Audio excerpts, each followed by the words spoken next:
Hello दोस्तों, आप सभी का स्वागत है ऑप्टूजस पे। मैं आपकी एडुकेटर स्वाति। आज हम फंक्शंस ऑफ मनी जान लेते हैं। प्रीवियस वीडियोस में हमने देखा था कि मनी क्या होता है और उसका फीचर क्या है। फंक्शंस ऑफ मनी में हम प्राइमरी फंक्शन देखेंगे क्या है।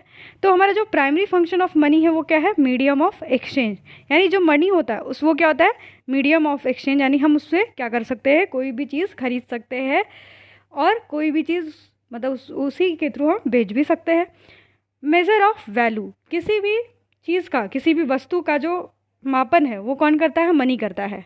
आपको 1 किलो गेहूं खरीदना है तो वो भी किसके टर्म्स में होता है, मनी के टर्म्स में होता है। तो मेज़र ऑफ वैल्यू, किसी भी चीज़ की, वस्तु की जो वैल्यू होती है, कीमत होती है, वो किसके टर्म्स में होती है, मनी के टर्म्स में होती है। सेकेंडरी आपका देख लेते हैं स्टोर वैल्यू। मनी की कुछ स्टोर वैल्यू होती है, इसको हम आगे डिटेल में जानेंगे कि स्टोर वैल्यू क्या होती है। स्टैंडर्ड डिफर्ड पेमेंट, और स्टैंडर्ड डिफर्ड पेमेंट आपका क्या है, ये सेकेंडरी फंक्शन है। तो these are the two important function of the money. First primary function, दूसरा सेकेंडरी फंक्शन। प्राइमरी फंक्शन में जो आपका आता है वो मीडियम ऑफ एक्सचेंज है, फिर क्या है, मेजर ऑफ वैल्यू है, और नेक्स्ट आपका क्या है, store of value and standard of deferred payment. Function of money में हम प्राइमरी फंक्शन जान लेते हैं कि क्या है, इट फैसिलिटेट ट्रेड। यानी आपका जो मनी होता है वो आपके क्या करता है, ट्रेड को बढ़ावा देता है या फिर ट्रेड को बढ़ाने के लिए फैसिलिटेट करता है। It removes the problem of double coincidence of want. जैसा कि हम लोग जानते थे कि जो बार्टर सिस्टम में क्या होता था कि दो गुड्स को हम परचेज नहीं करते थे, एक दूसरे से एक्सचेंज करते थे। तो उस समय क्या होता था, मार्केट प्लेस में क्या होता था, डबल कोइंसिडेंस ऑफ वांट। यानी दो जो पर्सन है अपने चीज़ों को एक्सचेंज करना चाहते हैं, उस समय जो पहला पर्सन ए है उसको जो चाहिए वो अगर मार्केट प्लेस में मिलेगा तभी तो वो अपना गुड को दूसरे को देगा। तो यहाँ पर क्या हो जरूरी था कि डबल कोइंसिडेंस ऑफ वांट होना ज़रूरी था। पर जब मनी आया तो उसने क्या किया, उसको रिमूव कर दिया डबल कोइंसिडेंस ऑफ वांट को, और एक्सचेंज वैल्यू दे दी। यानी कोई भी क्वांटिटी, आप कोई भी चीज़ खरीदनी है, आपको कोई भी वस्तु खरीदनी है तो उसके टर्म्स में आप क्या पे करेंगे, मनी पे करेंगे। It facilitate modern production aspect like division of labour, specialisation. और इसने क्या फैसिलिटेट किया, मॉडर्न प्रोडक्शन के एस्पेक्ट को, जैसे डिवीज़न ऑफ लेबर यानी लेबर्स के डिवीज़न को फैसिलिटेट किया, एंड स्पेशलाइजेशन को भी वो किया, मॉडर्न किया। क्योंकि मान लीजिए आपके पास मनी है तभी तो आप अपने जो प्रोडक्शन प्रोसेस को क्या बना सकते हैं, मॉडर्नाइज बना सकते हैं, उसमें स्पेशल टेक्निक यूज़ कर सकते हैं।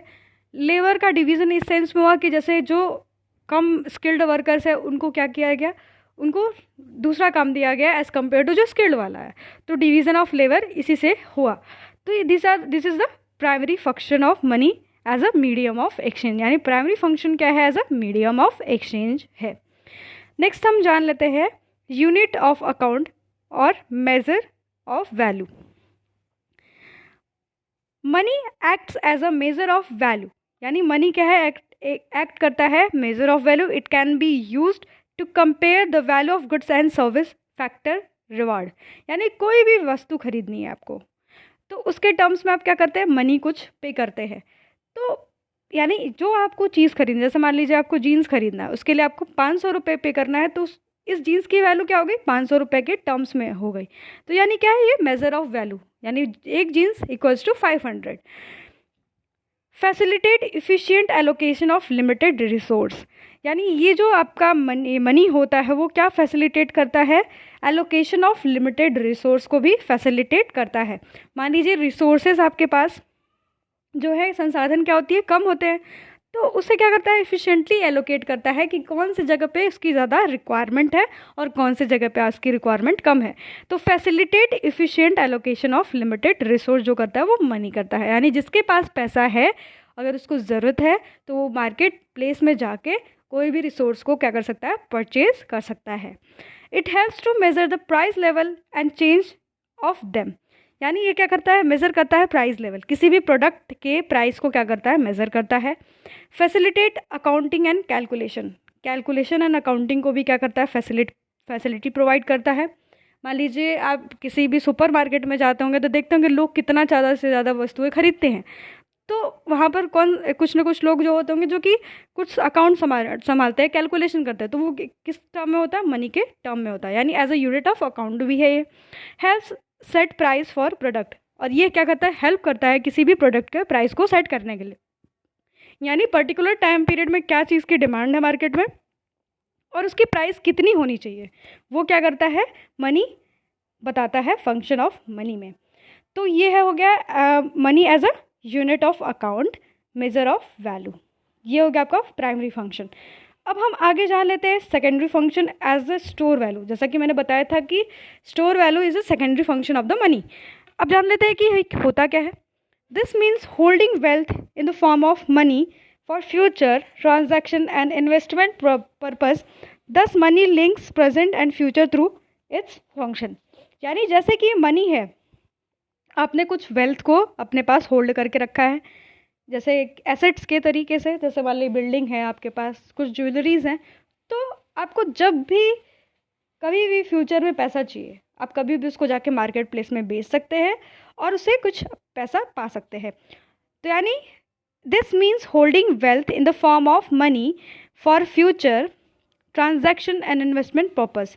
यानी आप अगर कोई भी वेल्थ आपने रखा है तो उसको आप उसमें चेंज कर सकते हैं ट्रांजैक्शन के टर्म में।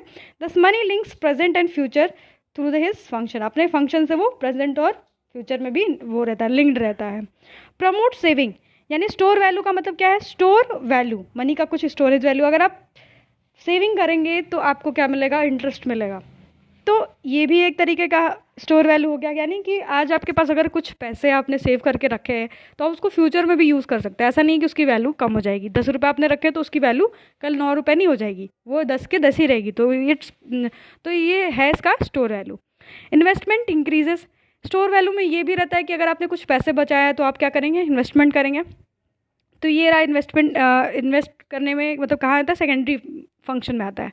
प्रोडक्शन गेस्ट expand due to the increase in investment. जैसे ही आपने इन्वेस्टमेंट किया, प्रोडक्शन बढ़ेगा, लोगों के पास ज़्यादा से ज़्यादा मतलब जब पैसे आएंगे तो लोग क्या करेंगे, इन्वेस्ट करेंगे किसी भी चीज़ में, और फिर उसके बाद क्या होगा, उस वजह से उसके वहाँ से क्या होगा, प्रोडक्शन होगा। जैसे आप मान लीजिए आपका पैसा किस में इन्वेस्ट कर रहा है, कपड़ा की इंडस्ट्री में कर रहा है, तो आप क्या करेंगे, कपड़ा प्रोड्यूस करेंगे, है कि नहीं है।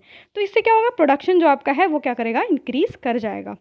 Accelerates economic growth due to the increase in production. जैसे ही प्रोडक्शन इंक्रीज किया वैसे ही आपका क्या बढ़ जाएगा, इकोनॉमिक ग्रोथ होने लगेगा।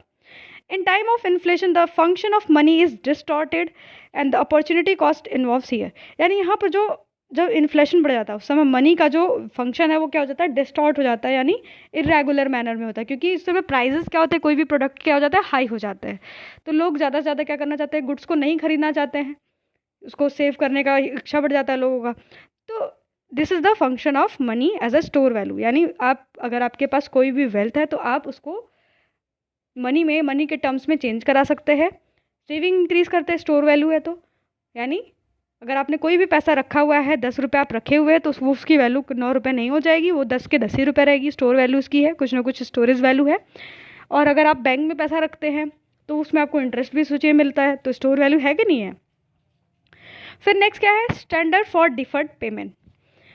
Money enables people to borrow और लैंड एग्रीड अमाउंट। यानी मनी जो क्या करता है, इंसान को वो उससे मतलब ले सकता है, बैंक से बोरो कर सकता है और दे भी सकता है कुछ एग्रीड अमाउंट, है ना।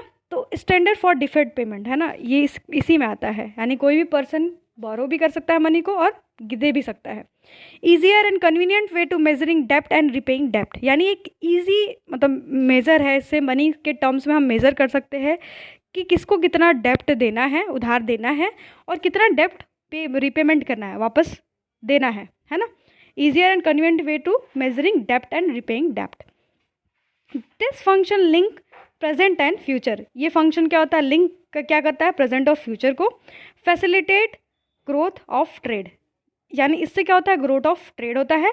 Stimulates growth of money market. और ये क्या करता है, स्टैंडर्ड डिफर्ड पेमेंट क्या करता है, आपका स्टिमुलेट करता है ग्रोथ को और इन अ मनी मार्केट।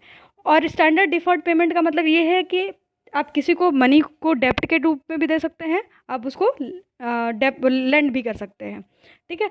तो ये होता है स्टैंडर्ड डिफर्ड पेमेंट, जो कि सेकेंडरी फंक्शन होता है मनी का।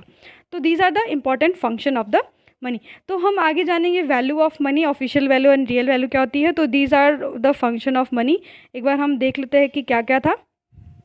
प्राइमरी में आपका था मीडियम ऑफ एक्सचेंज, जो कि बहुत ईजी है। मेजर ऑफ वैल्यू, किसी भी गुड्स को हम मेज़र कर सकते हैं मनी के टर्म्स में। स्टोर वैल्यू है, मनी को आप स्टोर कर रहे हैं वेल्थ के टर्म्स में, जैसे आप वेल्थ कोई खरीद रहे हैं तो आप फ्यूचर में उसे बेचेंगे तो कुछ ना कुछ आपको मनी मिलेगा, तो वो भी है। सेविंग कर रहे हैं तो वो भी एक तरीके का स्टोर वैल्यू है। स्टैंडर्ड ऑफ डिफर्ड पेमेंट है ना, एक डिफर्ड पेमेंट के रूप में भी ये काम करता है, जैसे किसी के लिए डेप्ट के रूप में काम करता है, उधारी के रूप में, किसी के लिए वो डेप्ट देने के लिए काम करता है, तो स्टैंडर्ड ऑफ डिफर्ड पेमेंट भी है। तो these are the important function of the money. अगर आपको ये वीडियो अच्छा लगा हो तो please like share and subscribe करना ना भूलेगा। Thanks for watching.